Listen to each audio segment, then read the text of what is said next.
কৰিছিল প্ৰশ্ন আহিব পাৰে এই ঘৰবন্দীক তেওঁ ৰাজবন্দী বুলি অভিহিত কৰিছে তাৰ পিছত প্ৰশ্ন আহিব পাৰে যে ডিব্ৰুগড়ত ক'ত তেওঁ আছিলে ক'ত নমস্কাৰ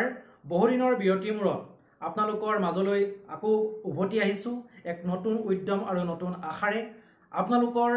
যি অনুৰোধ যি কমেন্ট সেই কমেন্টক সন্মান জনাই পুনৰ আমি আৰম্ভ কৰিবলৈ লৈছো আমাৰ যি এইচএছ সেকেন্ড ইয়াৰ অসমীয়া পাঠ্যপুথিৰ যি আমাৰ সিৰিজ আছিল প্ৰতিটো পাঠৰ আমি শৰ্ট কৈ আমি ভিডিও বনাই আপোনালোকৰ মাজলৈ আমি প্ৰকাশ কৰি আছিলো সেইখিনি আমি পুনৰ ধাৰাবাহিকতা অক্ষুণ্ণ ৰাখিবলৈ চেষ্টা কৰিম আজি আমি আৰম্ভ কৰিবলৈ লৈছো ইতিমধ্যে আমি দ্বিতীয়টি অধ্যায় সমাপ্ত কৰা মোৰ মাতৃ মুখ দৰ্শন সেই পাঠটিৰ আমি তৃতীয় অধ্যায়টি গতানুগতিকভাৱে আমি আৰম্ভ কৰিবলৈ ওলাইছো আহক আমি আজি আৰম্ভ কৰিম আমাৰ সেই পাঠটিৰ তৃতীয় অধ্যায় ইতিমধ্যে আমি প্ৰথম আৰু দ্বিতীয় অধ্যায়টিত আমি পঢ়িছিলো যে লক্ষ্মীনাথ বেজবৰুৱাই তেওঁৰ কৰ্মজীৱন তেওঁ কলিকতাত আৰম্ভ কৰাৰ পিছত তেওঁ কলিকতাতেই বাস কৰিছিলে তাৰ পিছত তেওঁ কি অসমলৈ জি জোঁৱাই ঘৰলৈ আহিছিল আৰু দ্বিতীয় অধ্যায়ত তেওঁ গুৱাহাটী আৰু ডিব্ৰুগড়ত তেওঁ উপস্থিত হোৱালৈ আমি পালো এতিয়া তৃতীয় অধ্যায়টি আৰম্ভ হৈছে কেইবাটাও বিষয়ক সন্নিবিষ্ট কৰি তাৰ ভিতৰত আমি পাওঁ যে ডিব্ৰুগড়ত উপস্থিত হোৱাৰ দিনা তেওঁ কি ঘটিছিলে সেইটোক আমি এটা খণ্ড হিচাপে বা এক আমি বিষয় হিচাপে কেইটামান আমি পইণ্ট আমি ইয়াত আলোচনা কৰিম যে তেওঁ ডিব্ৰুগড়ত উপস্থিত হোৱাৰ দিনা কি ধৰণৰ তেওঁ সমস্যা বা কি ধৰণৰ ঘটনা তেওঁৰ মনৰ কথাবিলাক তেওঁ যি প্ৰকাশ কৰিছে তাক আমি পইণ্ট ওয়াইজ আলোচনা কৰিবলৈ চেষ্টা কৰিম তাৰ পিছত তেওঁ বৰষুণৰ দৈৰ্ঘ্যাত্মক বিভিন্ন ক্ষেত্ৰত তেওঁ তুলনা কৰিছে অৰ্থাৎ কল্পনাৰ সাগৰত তেওঁ ডুবি বৰষুণে তেওঁক যি অসুবিধা কৰিছিলে তেওঁ নিৰানেপেৰা বৰষুণৰ কাৰণে তেওঁ যি ঘৰৰ পৰা ওলাই যাবলৈ নোৱাৰিছিলে তাক বৰষুণৰ অভিশাপ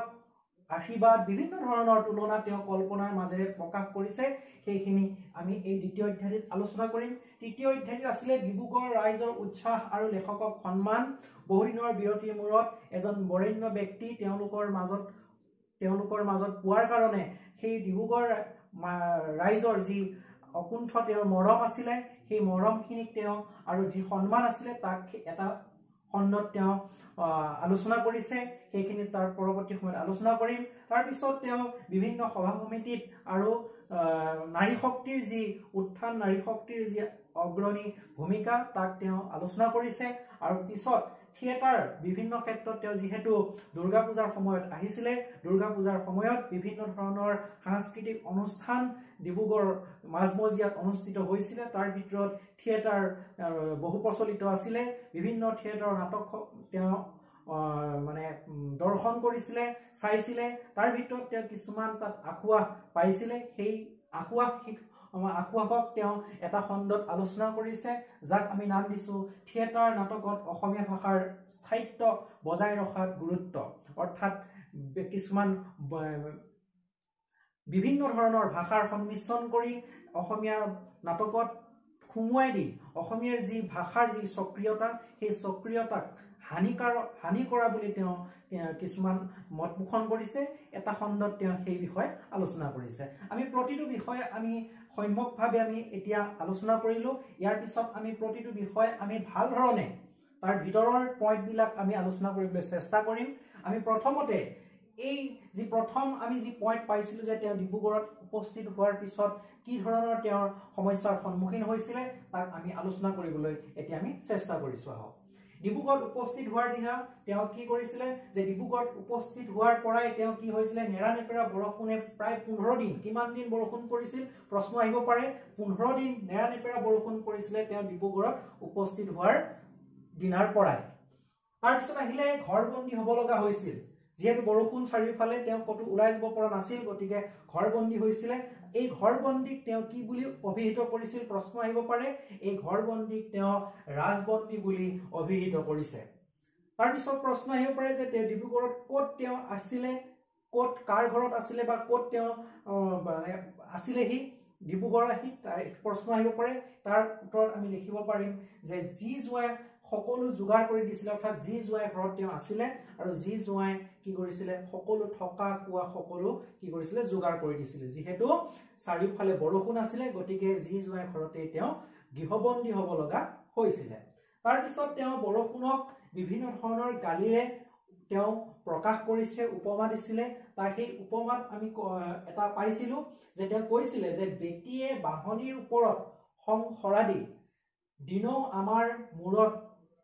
মূৰৰ ওপৰত পানী বৰষা মেঘৰ ওপৰত আমি হাও বৰষি আমাৰ খং খৰাইছিলো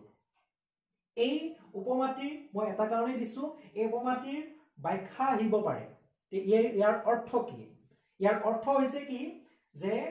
বেটিয়ে বাহনীৰ ওপৰত খং খৰাদি অৰ্থাৎ জীয়েকে যেনেকৈ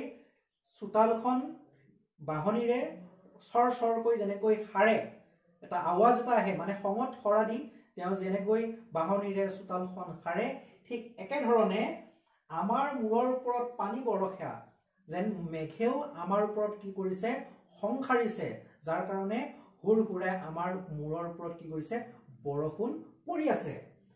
আমিও হাও বৰষি আমাৰ খং খৰাইছিলো তাকে আমি কি কৰিছিলো আমি মেঘৰ ওপৰত কিছু আমি খং খৰাইছিলো যে আমি ইমান দিনৰ মূৰত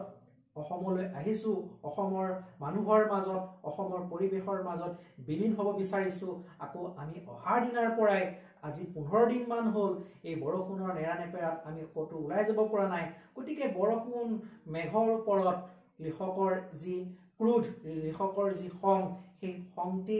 এই বাক্যশাৰীৰ মাজেৰে তেওঁ প্ৰকাশ কৰিবলৈ চেষ্টা কৰিছে তাৰ পিছত আহিছিলে যে অলিক কল্পনা হৈ ৰৈছিল অলিক কল্পনা হৈ ৰৈছিল তাৰ অৰ্থ হৈছে যে বিভিন্ন ধৰণে তেওঁ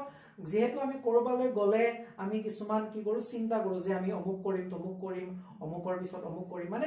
আমাৰ এটা প্লেনিং থাকে তেনেকৈ কি কৰিছিলে যে তেওঁ অসমলৈ যেহেতু আহিছে বিভিন্ন ধৰণৰ যি ঘৰত যায় তেওঁ ক'ত যাব কি কৰিব ডিব্ৰুগড়ত আহিছে ইমান দিনৰ মূৰত তেওঁ ক'ত যাব কি কৰিব এনে ধৰণৰ তেওঁ পৰিকল্পনা আছিলে আৰু সেই পৰিকল্পনাবিলাক কি কৰিছিলে নিৰৰ্থক কৰি তুলিছিলে একমাত্ৰ নেৰানেপেৰা বৰষুণে গতিকে সেই অলিক কল্পনাবিলাক কি আছিল বুলি যদি আমাক প্ৰশ্ন আহে তেতিয়া আমি লিখিব লাগিব কি যে অত যাম তত যাম ব্ৰহ্মপুত্ৰৰ বালিচৰত বালিভাত খাম ইত্যাদি তেওঁ কি কৰিছিলে বিভিন্ন ধৰণৰ কল্পনা তেওঁ ৰাখি থৈ দিছিলে কিন্তু কি কৰিছিলে ৰাতিপুৱা এখনো হাল নাবাইছিলে অৰ্থাৎ বৰষুণে সকলো তেওঁ কল্পনা ধূলিসাৎ কৰি দিছিলে গতিকে ডিব্ৰুগড়ত উপস্থিত হোৱাৰ দিনাৰ পৰা সেই 15 দিনত কি সংঘটিত হৈছিলে তেওঁৰ লিখকৰ মাজত এই বিষয়খিনি কি কৰিছিলে তেওঁ প্ৰকাশ কৰিছে তাৰ পিছত আমি আৰম্ভ কৰিম যে ইয়াৰখিনি এই পইণ্টটোত আমাৰ শেষ হৈছে তাৰ পিছৰ পইণ্টটোত আছিলে কি যে বৰষুণৰ দৈৰাত্ম্য অৰ্থাৎ বৰষুণে যে তেওঁক বিভিন্ন ধৰণৰ অসুবিধা কৰিছিলে তাক তেওঁ কল্পনাৰ সাগৰত ইতিমধ্যে এইখিনি তেওঁ কল্পনা কৰিছে কিন্তু বৰষুণৰ ওপৰত বৰষুণে যে তেওঁক ইমান অত্যাচাৰ কৰিছে তাক কিছুমান কল্পনাৰ তেওঁ কি কৰিছিলে মনত সাজি লৈছিলে সেই কল্পনাখিনি দ্বিতীয়টি পইণ্টত আমি বিস্তৃত ৰূপত আলোচনা কৰিম আজিলৈ আহিছো পৰৱৰ্তী ভিডিঅ'ত আমি আলোচনা কৰিম এই আমাৰ দ্বিতীয় যিটো আমাৰ বিষয় আছে পইণ্ট আছে বৰষুণৰ দৈৰাত্ম্যক বিভিন্ন ক্ষেত্ৰত তুলনা এক কল্পনাৰ যি পইণ্ট কল্পনাৰ যি দিশ সেই দিশখিনি আমি পৰৱৰ্তী ভিডিঅ'ত আলোচনা কৰিম আহিছো আজি